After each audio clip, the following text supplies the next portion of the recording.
tutorials this week, we are going to talk about a couple different things. Specifically, I want to touch on hip flexors in the warm-up. I also want to talk a little bit about the leg series, making sure that you're not on the wrist. I definitely want to cover some quick breathing in the obliques, and then I want to review an option that you can do if you are pregnant to help support you in the bridge. So let's get started.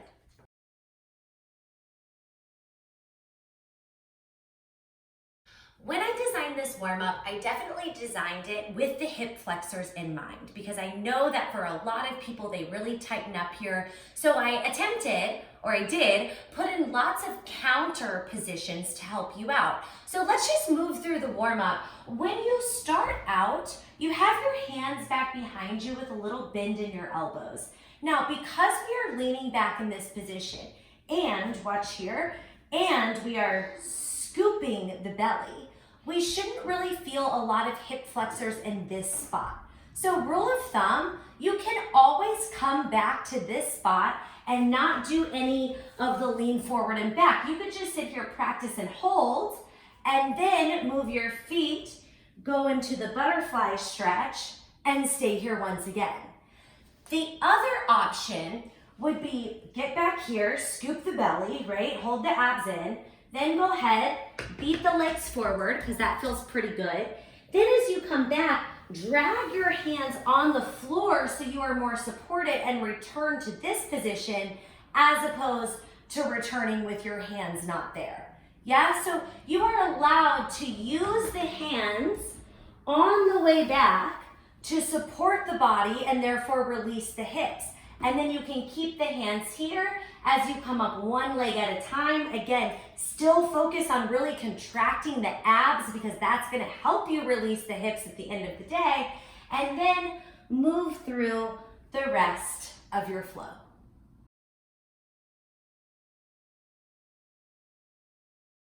If your wrists are bothering you in the leg series, I have a fantastic option for you today. Let's start at the top. So count 1 is here, count 2 is here. Now, if your wrists are bothering you in this portion, you want to do a little adjusting. There's a good chance that your hands are right underneath you and your weight is shifted a little bit forward. And if you notice right now, I don't have a lot of space kind of underneath my armpit. So instead, if you walk your hands a step forward and you kind of shift your weight back, and you practice doing this a few times, you're gonna open up this space underneath the armpit, and then you're also going to create less weight on the wrist. That should help you out for count 1 and then count 2. Moving around to the lunge, so this is 3. We lift our knee up on 4, and right here, I think is where you may find some wrist action, right? The hand that's on the floor when you move into the twist. The simplest fix I can tell you is to lift up more to the fingertips so you completely get off the wrist here. So it would look like this, count 4, my knee lifts up, then I'm gonna pop this hand as I twist open. Now I have no pressure on the wrist at all. I bring it back down, hit my plank, kneel, hands are forward, weight is shifted back, count 1, 2, around 3, come to the fingertips, lift 5, back down 6, to the plank 7, then readjust for 8.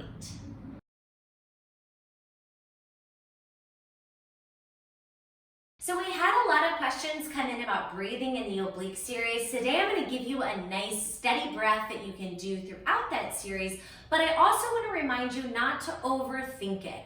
I find a lot of times clients get too in their head about breath and then they lose the rest of the exercise.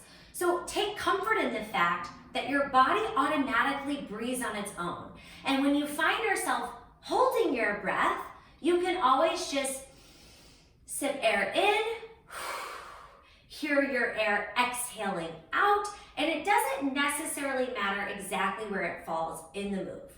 All of that being said, I'm going to go ahead and give you breath today. So each motion that we do, this is 1, 2, 3, 4, right? Every count has a different action. You're going to breathe every other count. Let me show you what I mean. So 1, 2 is an inhale. 3, is an exhale. 5, 6, inhale. 7, 8, exhale. It sounds a little bit like this. Ready?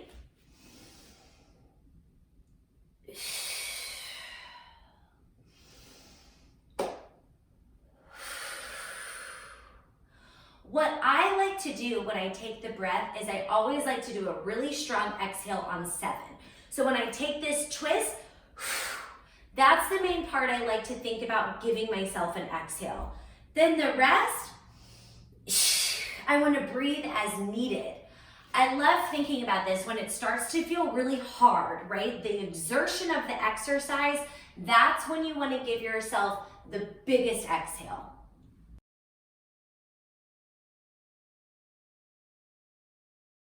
The last thing I want to offer today is some pregnancy options for the bridge.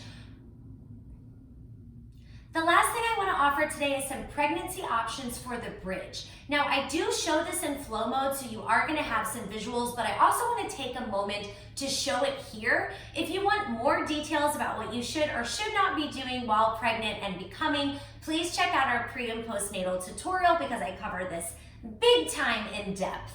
Okay, so the ab series that we have today involves doing a little single leg crunch on either side, and then we also do a crunch up before we move to standing. So those of you who are pregnant, you're going to lay down, you'll single leg bridge, or you'll do the little hip lifts, then you'll switch legs, go to the other side, and then during the part where we're all crunching up, you're just going to lift and lower your hips right here.